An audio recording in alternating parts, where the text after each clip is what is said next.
Hello everyone, welcome you to Jilani point. तो दोस्तों, आप सब उम्मीद करता हूँ अच्छे होंगे। जिस तरह से एनसीईआरटी नोट सीरीज कंटिन्यू चल रहा था, तो आज 6 क्लास का ज्योग्राफी का चैप्टर 3 को देख लेते हैं हम लोग। धीरे धीरे सारे चैप्टर्स जब समाप्त हो जाएंगे तो नोट्स एक साथ हमारे पास तैयार रहेगा। तो दोस्तों, अभी तक अर्थ के बारे में समझे, ग्लोब, लेटीट्यूड, एल्टीट्यूड, इन सब चीज़ों के बारे में समझे। तो आज हम लोग देखते हैं मोशन ऑफ द अर्थ, जो पृथ्वी का गति होता है वो क्या है। ठीक, पृथ्वी भी गति करती है, तभी तो हम लोग देखते हैं कि दिन भी होता है और रात भी होता है। अगर गति नहीं करती तो हम लोगों को दिन रात में कुछ फर्क या कुछ ऐसा कुछ अनुभव ही नहीं होता। ठीक, फर्स्ट पॉइंट देखिए क्या कह रहा है। फर्स्ट पॉइंट ये कह रहा है कि the earth has two types of देखिए कह रहा है the earth has two type of motion, namely rotation and revolution.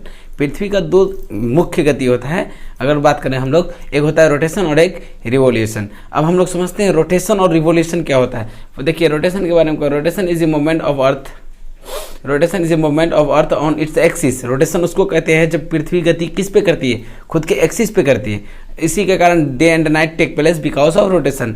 दिन और रात इसलिए होता है क्योंकि रोटेशन जो गति करती है पृथ्वी, मतलब रोटेशन करता है, उसी के कारण दिन और रात होता है। अगर रोटेशन नहीं करती तो दिन और रात नहीं होता। रिवोल्यूशन के बारे में समझिए। Revolution is a movement of earth around the sun fixed path और ऑर्बिट। Revolution change season.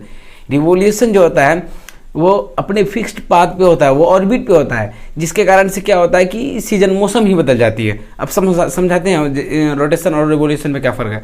मान के चलिए ये पृथ्वी का ऑर्बिट है, पृथ्वी ये रहा, ठीक है, ये वाला पृथ्वी है। ठीक, जब पृथ्वी अपने और इसमें रोटेशन करे दिन रात, मतलब यहीं पे घूमे, उसको क्या बोलेंगे, रोटेशन।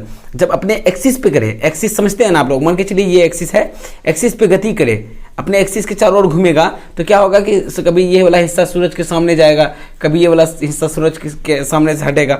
तो इसके कारण क्या होगा कि दिन और रात होगा। रिवोल्यूशन उसको कहेंगे जब ये पृथ्वी, यही पृथ्वी यहाँ आ गई, मतलब गति कर रही है, धीरे धीरे गति कर रही, जिसके कारण क्या हो रहा है, मौसम ही बदल रहा है। जब मौसम बदल रहा है इसका मतलब रिवोल्यूशन कर रहा है। जब रोटेशन करेगा इसका मतलब अपने ही एक्सिस पे घूम रहा है, जिस कारण से क्या हो रहा है कि दिन और रात बदलती है। तो ये था पृथ्वी का दो गति, जिसको आप लोग ठीक से समझे होंगे, उम्मीद करता हूँ। ठीक, आगे देखिए क्या नेक्स्ट पॉइंट, एक्सिस को समझते हैं। एक्सिस कहते हैं किसको है, देखिए कह रहा है the axis of earth which is an imaginary line. Axis हो या कोई भी लाइन हो, ये सारा का सारा क्या इमेजिनरी लाइन है।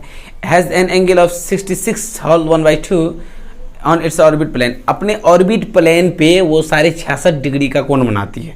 एक्सिस, एक्सिस आप लोग समझते हैं ना किसको बोलते हैं, वो बताए थे जो ग्लोब देखे। ठीक, उसके बाद नेक्स्ट पॉइंट क्या कर रहा है, the circle that divide the earth into from day and night is called circular of illumination.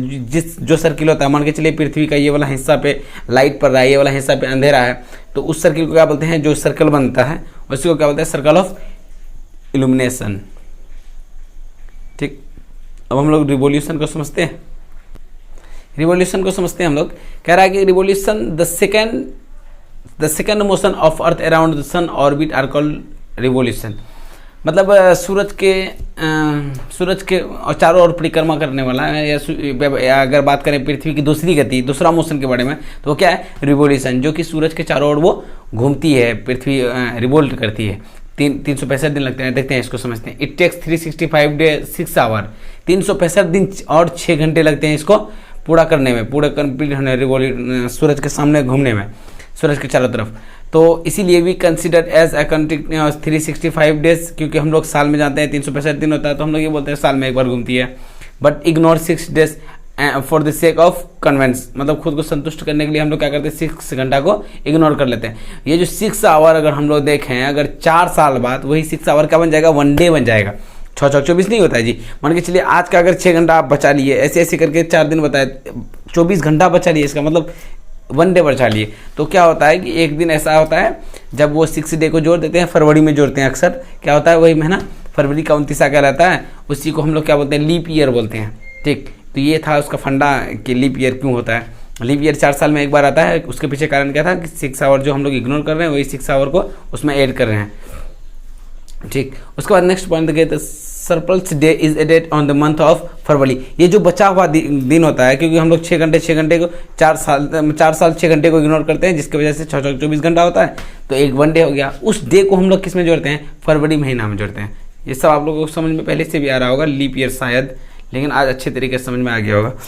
ठीक। ठीक, उसके बाद नेक्स्ट पॉइंट को हम लोग देखते हैं। द अर्थ हैज़ सॉरी ऊपर the earth the 4th year February is 29 day instead of 28 day.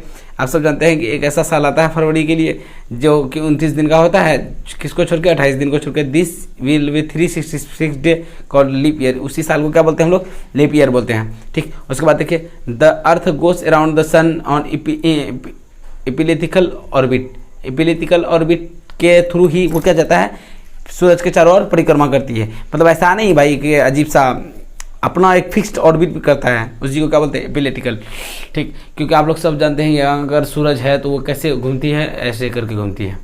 इसी ऑर्बिट को क्या बोलते हैं? इपिलिटिकल। मतलब थोड़ा बहुत चिपटा सा। The nights are longer than the day in winter. सब कोई जानता है कि ठंडी के मौसम में क्या होती है? रात बहुत लंबी होती है। This position of earth is called summer solstice. उसी पोजिशन को क्या बोलते हैं? समर सोल्टिस कहते हैं।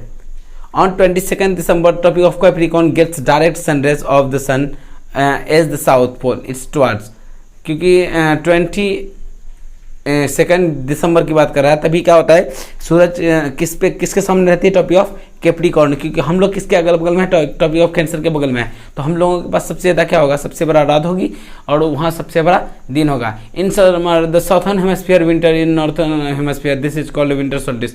लेकिन उसी समय क्या होगा? इधर रात बहुत ज़्यादा लंबी होगी। अगर देखें तो सबसे बड़ी रात कब होगी? 22 दिसंबर को। लेकिन नेक्स्ट पॉइंट को समझिए, यहाँ क्या कह रहा है कि 21 मार्च को 21 मार्च एंड 23 सितंबर directly sunrise fall direct on equator. उसका इस वक्त इक्वेटर में पड़ती। During this period the earth was experience equally day and night, this is called equinox. जब 21 मार्च को या 23 सितंबर को पृथ्वी के सामने, मतलब ये जो इक्वेटर है ना, इक्वेटर पे डायरेक्ट सूरज का रोशनी पड़ती है, तभी क्या करता है? पूरे पृथ्वी एक साथ ही डे और नाइट दोनों एक्सपीरियंस करती है। तो दोस्तों ये नोट वाला पॉइंट था। अब